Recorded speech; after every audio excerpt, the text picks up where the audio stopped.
Palm oil, கடலெண்ணெய், தேங்காய் எண்ணெய், நல்லெண்ணெய் இந்த நாளையும் பிரேக் டவுன் பண்ண போகிறோம். இதோட முடிவுகள் உங்களுக்கே அதிர்ச்சியாக இருக்கும். வாங்க பார்க்கலாம். ஒரு ஆயிலை நம்ம பார்க்கறதுக்கு முன்னாடி முக்கியமாக 5 விஷயங்கள் பார்க்கணும். அதோட ஸ்மோக் பாயிண்ட் எவ்வளோ ஹை டெம்பரேச்சர் வரைக்கும் அதை தாங்க முடியுது, எவ்வளோ டெம்பரேச்சர் வரைக்கும் அது ஸ்டேபிளாக இருக்குது, அதான் ஸ்மோக் பாயிண்ட்.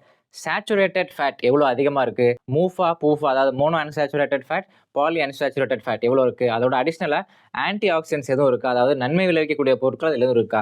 இந்த 5 குணாதிசயங்களை வச்சு தான் நம்ம ஆயில்ஸை பிரிக்க போகிறோம். செக்கில் ஆட்டின சுத்தமான தேங்காய் எண்ணெய், இந்த 4 ஆயில்லையுமே சேச்சுரேட்டட் ஃபேட் ரொம்ப அதிகமாக இருக்கிறது இதில் தான். 82லேருந்து 90% சேச்சுரேட்டட் ஃபேட் இருக்குது. 4லையுமே ஸ்மோக் பாயிண்ட் கம்மியாக இருக்கிறது தான். 170லேருந்து 180 டிகிரி வரைக்கும் தான் தாங்கும். மூஃபா 6லேருந்து 8% இருக்கு, பூஃபா 2% இருக்கு. அடிஷனலா வேற எந்த ஆன்டி ஆக்சிடென்ட்ஸுமே இதுல இல்ல. அடுத்தது நல்லெண்ணெய். இந்த 4 ஆயில்லையுமே லோவஸ்ட் சேச்சுரேட்டட் ஃபேட் இதுல தான் இருக்கு. 14லேருந்து 16% இருக்கு. ஸ்மோக் பாயிண்ட் 215 டிகிரி செல்சியஸ் வரைக்கும் தாங்குது. மூஃபா 45% இருக்கு, பூஃபாவும் 45% இருக்கு. மூஃபாவை விட பொதுவாக பூஃபா கொஞ்சம் கம்மியாக தான் நல்லது. ஏன்னா பூஃபா கொஞ்சம் இன்ஃப்ளமேஷனை காஸ் பண்ணும். அதை பேலன்ஸ் பண்றதுக்காக இந்த நல்லெண்ணெயில செசமின் அண்ட் செசமால் அப்படிங்கிற ஆன்டி ஆக்சிடென்ட்ஸ் இருக்கிறதுனால இன்ஃப்ளமேஷன் காஸ் பண்ணாது. ஆனால் ஒரு சில பேருக்கு எள்ளு அலர்ஜி ஆகும். அதனால எள்ளிருந்து எடுக்கிற நல்லெண்ணெய் ஒத்துக்காது.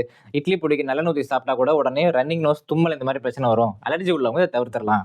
ஹையஸ்ட் மூஃபா உள்ளது கடலெண்ணெய் தான். 50% மூஃபா இருக்கு. சேச்சுரேட்டட் ஃபேட் நல்லெண்ணெயை விட கொஞ்சம் கூட 16 to 18% இருக்கு. பூஃபாவும் 30% இருக்கு. ஸோ மூஃபா விட பூஃபா கம்மியா இருக்கு. இதோட ஸ்மோக் பாயிண்ட் 230 டிகிரி செல்சியஸ் வரைக்கும் தாங்கும். நல்ல ஹை ஸ்மோக் பாயிண்ட் வச்சிருக்காங்க. இதுல ஆன்டி ஆக்சிடென்ட்னு பார்த்தா வைட்டமின் இ இருக்கு. ஸோ எல்லா விதத்துலையுமே இந்த கடலை எண்ணெய் நமக்கு ஒரு அருமையான எண்ணெயா இருக்கு.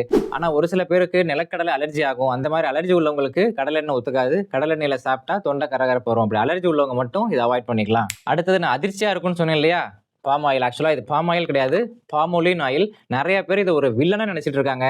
ஆனால் இதில் தேங்காய் எண்ணெயை விட சேச்சுரேட்டட் ஃபேட் பாதிக்கு பாதி கம்மி. தேங்காய் எண்ணெய் எவ்வளோ சொன்னோம், 82லேருந்து 90%.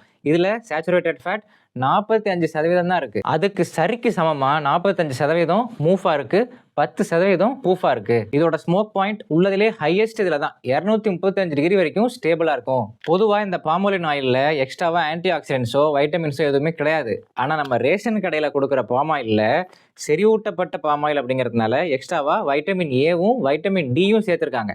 அருமையான விஷயம் இது.